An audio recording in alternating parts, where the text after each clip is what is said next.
ପରିସ୍ରା କରିବା ବେଳେ ପଢ଼ି ଦିଅନ୍ତୁ ଏହି 3ଟି ଶବ୍ଦ। ଗ୍ୟାରେଣ୍ଟି ଦେଉଛି ସେ ମହିଳା 10 ମିନିଟ୍ରେ ତୁମ ପାଖକୁ ଆସିବ ଆଉ ଯାହା ଚାହିଁବେ ତାହା କରିବାକୁ ଦେବ। ହଁ ଦର୍ଶକ ବନ୍ଧୁ, ଯଦି ଆପଣ ସୁନ୍ଦରୀରୁ ସୁନ୍ଦରୀ ଝିଅକୁ ମନେ ମନେ ଭଲ ପାଉଛନ୍ତି, ପଡ଼ିଶା ଘର ସୁନ୍ଦରୀ ଭାଉଜକୁ ମନେ ମନେ ଭଲ ପାଉଛନ୍ତି, କିନ୍ତୁ ଯେତେ ଚେଷ୍ଟା କଲେ ମଧ୍ୟ ତାକୁ ପଠେଇ ପାରୁନାହାନ୍ତି, ତାକୁ ନିଜର ମନ କଥା କହିବାକୁ ଡରୁଛନ୍ତି, ଆଉ ଆପଣ ଚାହୁଁଛନ୍ତି କି ସେ ଝିଅ ନିଜେ ଆସି ଆପଣଙ୍କୁ ଭଲ ପାଉଛି ବୋଲି କହୁ, ତେବେ ପରିସ୍ରା କରିବା ବେଳେ ଏହି 3ଟି ଶବ୍ଦକୁ 3 ଥର ପଢ଼ି ଦିଅନ୍ତୁ। ଗ୍ୟାରେଣ୍ଟି ଦେଉଛି ସେ ଝିଅ 10 ମିନିଟ୍ରେ ପଡ଼ିଯିବ। ପଡ଼ିଶା ଘର ସୁନ୍ଦରୀ ଭାଉଜ ଯାହା ଚାହିଁବେ ତାହା କରିବାକୁ ଦେବ।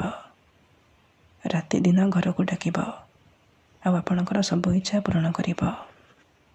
ହଁ ଦର୍ଶକ ବନ୍ଧୁ, ଆପଣ ସମସ୍ତଙ୍କର ଇଚ୍ଛା ଥିବ ସୁନ୍ଦରୀରୁ ସୁନ୍ଦରୀ ଝିଅକୁ ପଠେଇବା ପାଇଁ, ବିବାହିତା ମହିଳାକୁ ପଠେଇବା ପାଇଁ, ତା'ଠାରୁ ନିଜର ମନ ମୁତାବକ କାମ ହାସଲ କରିବା ପାଇଁ, କିନ୍ତୁ ଇଏ ଏତେ ସହଜ ନୁହେଁ। ଏଥିପାଇଁ ଆମର ତନ୍ତ୍ରଶାସ୍ତ୍ରରୁ ମୁଁ ଆଜି ଆପଣଙ୍କ ପାଇଁ ଏମିତି ଏକ ସହଜ ଘରୋଇ ବଶୀକରଣ ନେଇ ଆସିଛି, ଯାହାକୁ ଆପଣ କରିଦେଲେ ନିଜ ପସନ୍ଦର ଝିଅକୁ ପଠେଇ ପାରିବେ, ପଡ଼ିଶା ଘର ସୁନ୍ଦରୀ ଭାଉଜକୁ ପଠେଇ ପାରିବେ, ତା'ଠାରୁ କିଛି ବି କାମ ହାସଲ କରିପାରିବେ। ଏହି ବଶୀକରଣ କରିବା ପାଇଁ ଆପଣଙ୍କୁ କୌଣସି ପ୍ରକାର ତନ୍ତ୍ରମନ୍ତ୍ର କରିବାକୁ ପଡ଼ିବନି କିମ୍ବା କିଛି ବି ପଇସା ଖର୍ଚ୍ଚ କରିବାକୁ ପଡ଼ିବନି।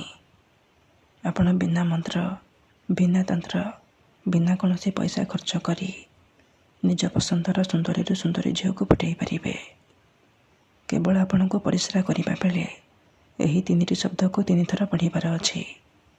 ତାପରେ ଦେଖିବେ ଚମତ୍କାର। ଯେମିତି ଆପଣ ଏପଟେ ଏହି 3ଟି ଶବ୍ଦକୁ ପଢ଼ିବେ, ସେପଟେ ସିଏ ବିଚଳିତ ହୋଇ ଉଠିବ। ଯେପର୍ଯ୍ୟନ୍ତ ଆପଣଙ୍କ ପାଖକୁ ଆସିନି, ଆପଣଙ୍କ ସହିତ ସମ୍ପର୍କ ରଖିନି, ସିଏ ଗୋଟେ ମୁହୂର୍ତ୍ତ ବି ରହିପାରିବନି।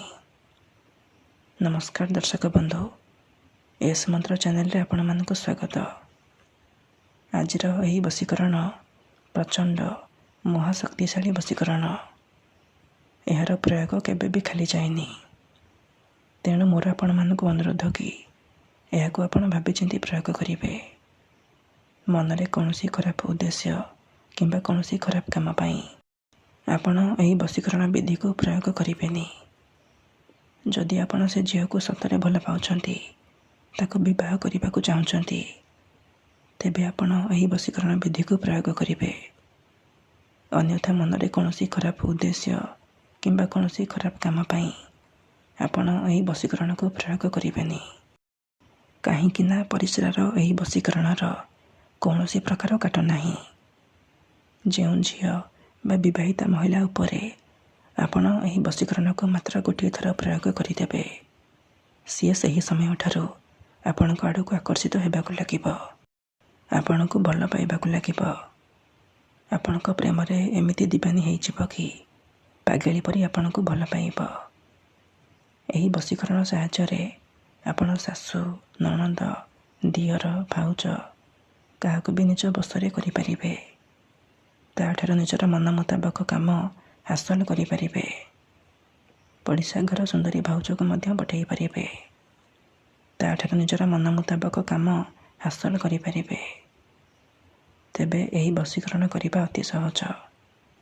ଏହାକୁ ଆପଣ କିପରି କରିବେ, କେମିତି କରିବେ, ଏହାର ପ୍ରୟୋଗ ବିଧି କ'ଣ, ପରିସ୍ରା କରିବା ବେଳେ ଆପଣ କିପରି 3ଟି ଶବ୍ଦକୁ ପଢ଼ିବେ, ମୁଁ ଆପଣଙ୍କୁ ଶିଖାଇବି। ସମ୍ପୂର୍ଣ୍ଣ ପ୍ରୟୋଗ ବିଧି ମୁଁ ଆପଣଙ୍କୁ ଶିଖାଇବି। ଜାଣିବା ପାଇଁ ମୋର ଆପଣମାନଙ୍କୁ ଅନୁରୋଧ କି ଆପଣ ଭିଡ଼ିଓଟିକୁ ପୁରା ଧ୍ୟାନର ସହିତ ମୂଳରୁ ଶେଷ ପର୍ଯ୍ୟନ୍ତ ଦେଖିବେ। ବିଧିଟି ଜାଣିବା ପୂର୍ବରୁ ଆଉ ଗୋଟିଏ କଥା ଜାଣି ରଖନ୍ତୁ। ମନ୍ତ୍ର, ତନ୍ତ୍ର, ଯନ୍ତ୍ର, ବଶୀକରଣ ଇଏ ଏମିତି ସେମିତି କାମ କରେନି। ମନରେ ସମ୍ପୂର୍ଣ୍ଣ ବିଶ୍ୱାସ, ନିଷ୍ଠା ଆଉ ଏକାଗ୍ରତାର ସହିତ ଆପଣଙ୍କୁ ଏହି ବଶୀକରଣ କରିବାକୁ ପଡ଼ିବ। ତେବେ ଯାଇ ମୁଁ ଆପଣଙ୍କୁ ଗ୍ୟାରେଣ୍ଟି ଦେଉଛି ଆପଣ 100ରୁ 100% ସଫଳ ହେବେ। ଭିଡ଼ିଓଟିକୁ ପୁରା ଧ୍ୟାନର ସହିତ ମୂଳରୁ ଶେଷ ପର୍ଯ୍ୟନ୍ତ ଦେଖନ୍ତୁ। ପ୍ରୟୋଗ ବିଧିକୁ ଠିକ୍ ଭାବରେ ଶିଖନ୍ତୁ।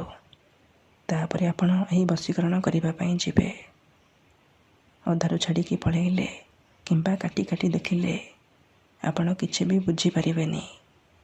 ଆଉ ପରେ ଆପଣ କମେଣ୍ଟ କରିବେ, ଗୁରୁଜୀ ଆପଣଙ୍କର ବଶୀକରଣ କାମ କରୁନି।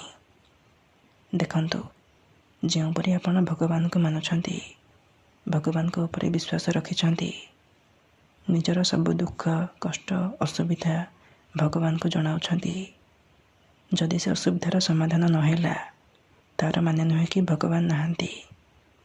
ସେହିପରି ତନ୍ତ୍ରମନ୍ତ୍ର ହୁଏ, ବଶୀକରଣ କାମ କରେ, କିନ୍ତୁ ଏହାକୁ ଆପଣଙ୍କୁ ସିଦ୍ଧ କରିବାକୁ ପଡ଼ିବ।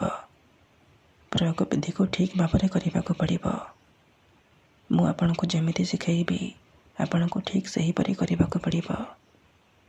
ତେବେ ଯାଇ ଆପଣଙ୍କୁ ଗ୍ୟାରେଣ୍ଟି ଦେଉଛି, ଆପଣ ଯାହାକୁ ଚାହିଁବେ ତାକୁ ନିଜ ବଶରେ କରିପାରିବେ, ନିଜର ଗୋଲାମ କରିପାରିବେ, ନିଜ ପ୍ରେମରେ ଦିବାନୀ କରିପାରିବେ। ତେବେ ଏହି ବଶୀକରଣ ବିଧି ଆପଣ କିପରି କରିବେ, ଚାଲନ୍ତୁ ଜାଣିବା। ମନେ ରଖନ୍ତୁ, ଏହି ବଶୀକରଣ ବିଧିକୁ ଆପଣ କେବଳ ଶନିବାର ଦିନ କରିବେ। ସୂର୍ଯ୍ୟାସ୍ତ ପରେ ରାତି ସମୟରେ କରିବେ।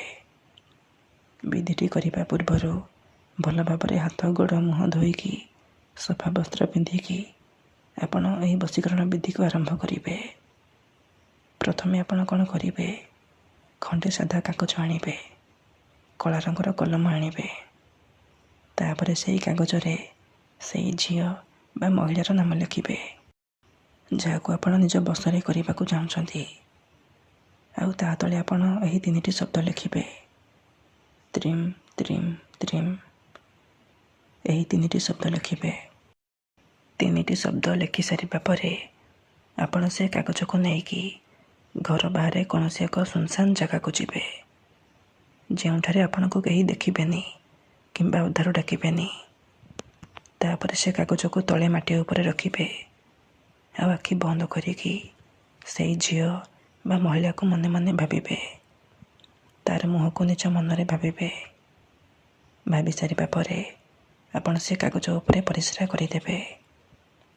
ପରିସ୍ରା କରିବା ସମୟରେ ଆପଣ ତ୍ରିମ୍ ତ୍ରିମ୍ ତ୍ରିମ୍, ତ୍ରିମ୍ ତ୍ରିମ୍ ତ୍ରିମ୍, ତ୍ରିମ୍ ତ୍ରିମ୍ ତ୍ରିମ୍, ଏହିପରି ଏହି 3ଟି ଶବ୍ଦକୁ 3 ଥର ପଢ଼ିଦେବେ। ତାପରେ 5 ଥର ସେହି ଝିଅ ବା ମହିଳାର ନାମ କହିବେ, ଯାହାକୁ ଆପଣ ପଠାଇବାକୁ ଚାହୁଁଛନ୍ତି। ଏତିକି କରିସାରିବା ପରେ ଆପଣ ଚୁପଚାପ ଘରକୁ ଫେରି ଆସିବେ। ପଛକୁ ବୁଲିକି ଚାହିଁବେନି। ଏତିକି କରିକି ଦେଖନ୍ତୁ, 2ରୁ 3 ଘଣ୍ଟା ଭିତରେ ପ୍ରଭାବ ପଡ଼ିବା ଆରମ୍ଭ ହୋଇଯିବ। ସେ ଝିଅ ହେଉ ବା ବିବାହିତା ମହିଳା ଆପଣଙ୍କ ଆଡ଼କୁ ଆକର୍ଷିତ ହେବାକୁ ଲାଗିବ। ଧନ୍ୟବାଦ।